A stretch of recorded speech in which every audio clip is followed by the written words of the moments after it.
Good morning all of you. आप सभी का बीएससी फाइनल की केमिस्ट्री क्लास में स्वागत है। पिछले लेक्चर्स में अपन ने बोर्न ओपेनहाइमर अप्रोक्सीमेशंस की बात की थी, ठीक है, जहाँ पर अपन ने चार टाइप की एनर्जी पढ़ी थी। कि उसने बोर्न ओपेनहाइमर ने बताया था कि जो किसी भी इलेक्ट्रॉन की जो ऊर्जा है वो चार ऊर्जाओं का योग होती है। जिसमें पहली थी ट्रांसलेशनल एनर्जी, ठीक है, ईटी। दूसरी थी रोटेशनल एनर्जी, तीसरी थी वाइब्रेशनल और चौथी थी इलेक्ट्रॉनिक। लेकिन इनमें से केवल तीन जो एनर्जी थी उसका ही क्वांटाइजेशन पॉसिबल है, ठीक है। इसकी वजह से चौथी जो ट्रांसलेशनल एनर्जी उसको कंसीडर नहीं करते, क्योंकि वो केवल इलेक्ट्रॉन के ट्रांजिशंस के कारण उत्पन्न होती है। उसके पश्चात अपन ने आणविक स्पेक्ट्रा के प्रकार के बारे में पढ़ा था, ठीक है, जिसमें अपन ने तीन प्रकार के स्पेक्ट्रम पढ़े थे: घूर्णन स्पेक्ट्रम, कंपन स्पेक्ट्रम और इलेक्ट्रॉनिक स्पेक्ट्रम।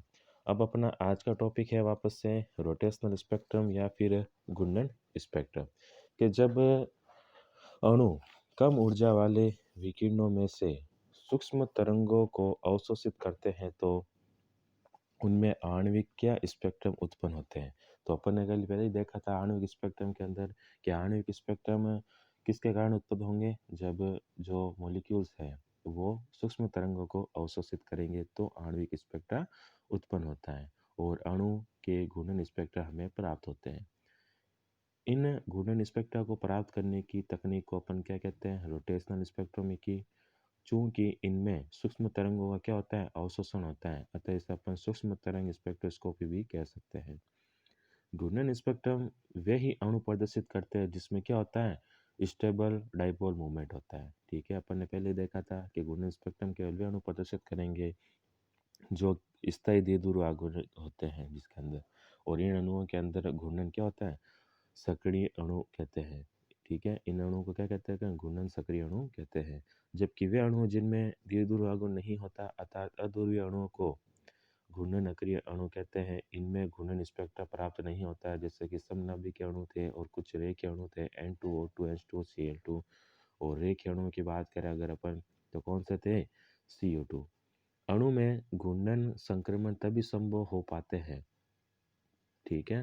अणु में रोटेशनल ट्रांजिशन कब पॉसिबल होगा, जब संक्रमण क्या होगा, क्रमिक घूर्णन स्तरों में हो, ठीक है। अर्थात जे डेल्टा जे क्या हो, प्लस प्लस माइनस वन हो, तथा साथ ही वी बराबर क्या हो, जीरो होनी चाहिए। तो इसका सिलेक्शन रूल भी मान सकते हैं कि जो अणु में घूर्णन संक्रमण होने का मेन रीज़न क्या होना चाहिए कि डेल्टा जे बराबर प्लस माइनस वन, अर्थात J1 से J2 में जाए, J2 से J3 में जाए, J3 से J4 में जाए, और उस कंडीशन में V की वैल्यू क्या रहे, V बराबर जीरो होनी चाहिए।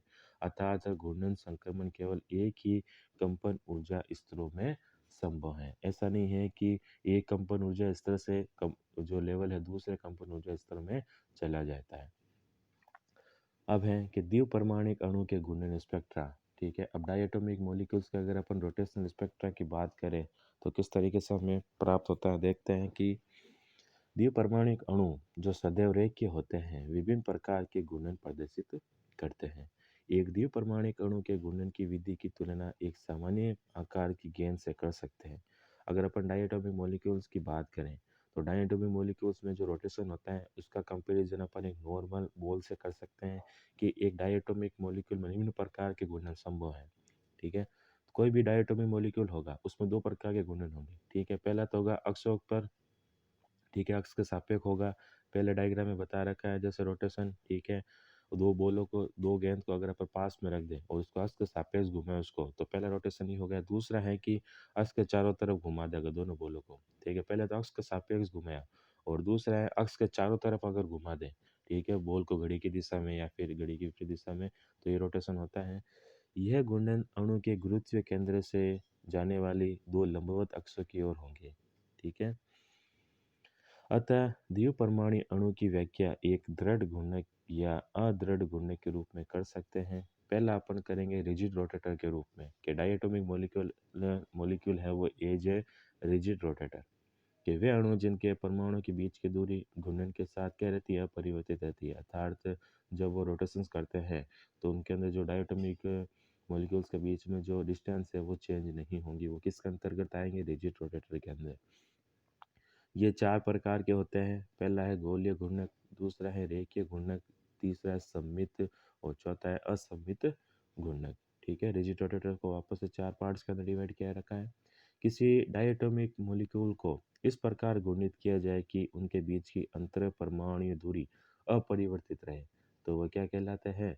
दर्द घूर्णक कहलाते हैं। क्या कोई भी अगर डायटोमिक मॉलिक्यूल है, अगर उसको इस प्रकार रोटेट करा रहे हैं कि उनके जो बीच की डिस्टेंस है उसके ऊपर कोई इफेक्ट ना पड़े, ठीक है, तो इस कंडीशंस के अंदर जो डायटोमिक मॉलिक्यूल होगा वो एज रिजिड रोटेटर के रूप में कार्य करने लगेगा। अब इसमें एक बता रखा है कि सपोज कोई डायटोमिक एटॉमिक मॉलिक्यूल ए और बी है, ठीक है, और उनके टोटल उनके दूरी बीच की दूरी कितनी है? Small r. ठीक है, और अगर केंद्र से दोनों की दूरी माने तो दोनों केंद्र पहले वाले ए की दूरी केंद्र से है R1 और बी की दूरी है R2। ठीक है, यहाँ अगर इनका देखें स्मॉल स्मॉल एमास देखें तो क्या है? स्मॉल m1 द्रव्यमान है ए का और स्मॉल m2 द्रव्यमान है बी का। ठीक है, चित्र अनुसार माना दो परमाणु ए और बी हैं जिनका द्रव्यमान क्रमशः क्या है? स्मॉल a1 व स्मॉल a2। अब दोनों जो परमाणु गुरुत्व केंद्र है जो जी बता रखा है, ठीक है, से समान दूरी पर स्थित है, अर्थात R1 और R2 टोटल को अपन R मान सकते हैं।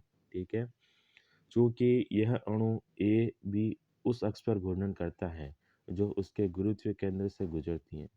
ठीक है, मतलब जीसी के अक्ष के बीच में से अगर गुजरने वाले अक्ष के चारों तरफ घूर्णन कर रहे हैं, ठीक है, तो गुरुत्व केंद्र से गुजरती है तब इसके जड़त्व आघूर्ण, ठीक है, तो आई का मान निम्न प्रकार होगा।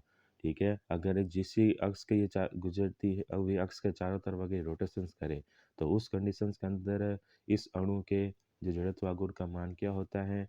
देखते हैं, आई बराबर sigma I am I R आई का स्क्वायर। चूँकि अणु में दो परमाणु हैं तो अपन जड़त्व आघूर्ण को इस प्रकार लिख सकते हैं, आई बराबर m1 R1 का स्क्वायर प्लस m2 R2 का स्क्वायर। ठीक है, ऊपर वाला जो फॉर्मूला था वो नॉर्मल जड़त्व आघूर्ण का मान था। ठीक है, अब अपन के पास डायटोमिक मॉलिक्यूल की बात कर रहे हैं तो दो एटम है अपने पास, तो उनकी वैल्यू इसके अंदर रख देते हैं अपन। तो अणु का घूर्णन समान होता है। ठीक है, तो m1 R1 बराबर क्या होता है? m2 R2। ठीक है, क्योंकि दोनों की दूरी बराबर है, दोनों का मास भी बराबर है, तो उनके जो घूर्णन होगा वो भी बराबर होगा। तो अपन R को क्या लिख सकते हैं? R बराबर R1 प्लस R2। तो वही अगर अपन R1 की बात करें तो टोटल R में से अपन R2 को माइनस कर देते हैं तो क्या अपन को क्या मिल जाएगी? R1। उसी प्रकार अगर अपन R2 की बात करें तो टोटल R में से अपन R1 को माइनस कर देंगे तो अपने को R2 की वैल्यू मिल जाती है। तो अगर अपन R1 व R2 की वैल्यू को अगर अपन इक्वेशन 2 के अंदर रखें तो अपने को इस प्रकार से कोई वैल्यू देखने को मिलती है कि m1 R1 बराबर m2 R माइनस R1। वहीं अगर अपन m1 R1 की बात करें, ठीक है, वापस से, तो m2 एक बार R से मल्टीप्लाई होता है, दूसरी बार m2 R1 से मल्टीप्लाई होगा, तो m1 R1 बराबर क्या होगा? m2 R कोष्टक खोलने पर माइनस m2 R1। ठीक है, तो अगर m1 R1 plus m2 R1 को बाहर लाएं तो ये किसके बराबर हो जाता है? m2 R के। ठीक है, और उसी प्रकार अगर अपन R1 को दोनों में से कॉमन ले लें, m1 R1 plus m2 R1 में से अगर R1 को अगर अपन कॉमन ले लें तो क्या बचता है? R1 कोष्टक m1 प्लस m2 किसके बराबर होता है? m2 R के। तो अगर अपन टोटल R1 की बात करें, ठीक है, तो R1 क्या हो जाता है? m2 R upon m1 plus m2। इसको अपन क्या नाम दे देते हैं? इक्वेशन 3 दे देते हैं। ठीक है, अगर उसी प्रकार अगर अपन R2 की भी वैल्यू निकालना चाहें तो R2 की वैल्यू भी क्या हो जाएगी? R2 बराबर m1 R upon m1 plus m2। ठीक है, इक्वेशन 4 देते हैं। अब समीकरण 3 व 4 के मान अगर अपन वापस समीकरण 1 में रखें, समीकरण 1 कौन सा था? जहाँ पर अपन ने जड़त्व आघूर्ण की बात की थी दो डायटोमिक मॉलिक्यूल के लिए, जहाँ m1 R1 square plus m2 R2 square था। तो अब अपन यहाँ पर R1 और R2 की वैल्यू किस में रख देते हैं? समीकरण 1 में रखें। जैसे अपन समीकरण 1 में वैल्यू रखते हैं तो I की वैल्यू हमें मिलती है कि I बराबर m1। ठीक है, सबसे पहले अपन R1 की वैल्यू रखें तो क्या है कि m2 R upon m1 plus m2 की पावर का whole square plus m2 R2 की वैल्यू रखते हैं तो क्या है कि m2 कोष्टक m1 R upon m1 plus m2 का होल स्क्वायर। ठीक है, तो अगर इसको सॉल्व करें तो क्या होती है कि I बराबर m1 m2 का स्क्वायर कोष्टक खोलने के बाद में m2 का स्क्वायर R2 का square upon m1 plus m2 square plus m2 m1 का स्क्वायर R2 का square upon m1 plus m2 का होल स्क्वायर। ठीक है, तो लास्ट के अंदर जब इसको सॉल्व करें अगर अपन तो आई की वैल्यू हमें मिलती है m1 M2 का M1 M2 are square upon M1 plus M2 का होल स्क्वायर, ठीक है, उसी पर, और M1 प्लस M2, ठीक है। अब एक M1 प्लस M2 से अगर ये कैंसिल कर दें तो नेट जो आई की वैल्यू हमें मिलेगी, ठीक है। तो आई बराबर क्या होगा, M1 M2, ठीक है, are square upon M1 plus M2, ठीक है। तो आई बराबर क्या हो जाएगा, M1 M2 upon M1 plus M2 का आर स्क्वायर, ठीक है। और अपन इसको आई बराबर म्यू आर स्क्वायर भी लिख सकते हैं, ठीक है, क्योंकि जो आर होता है वो क्या होता है, देखें, रूट आई अपॉन म्यू, ठीक है, जहाँ म्यू को अपन क्या मान रहे हैं, M1 M2 upon M1 plus M2, जो कि अणु का क्या है, रिड्यूस्ड मास है, सम्मानित द्रव्यमान होता है, ठीक है। तो एक नया व्यंजक अपन प्रयोग कर लेते हैं और आई की जो वैल्यू है म्यू बराबर, आई बराबर म्यू आर स्क्वायर अपन फाइंड आउट कर लेते हैं, ठीक है। दूसरी जो है दृढ़ घुंडक में ऊर्जा स्तर, ठीक है, चीर समझ सिद्धांत कह सकते हैं, इसको अपन अगले लेक्चर्स के अंदर कंटिन्यू करेंगे। Thank you so much.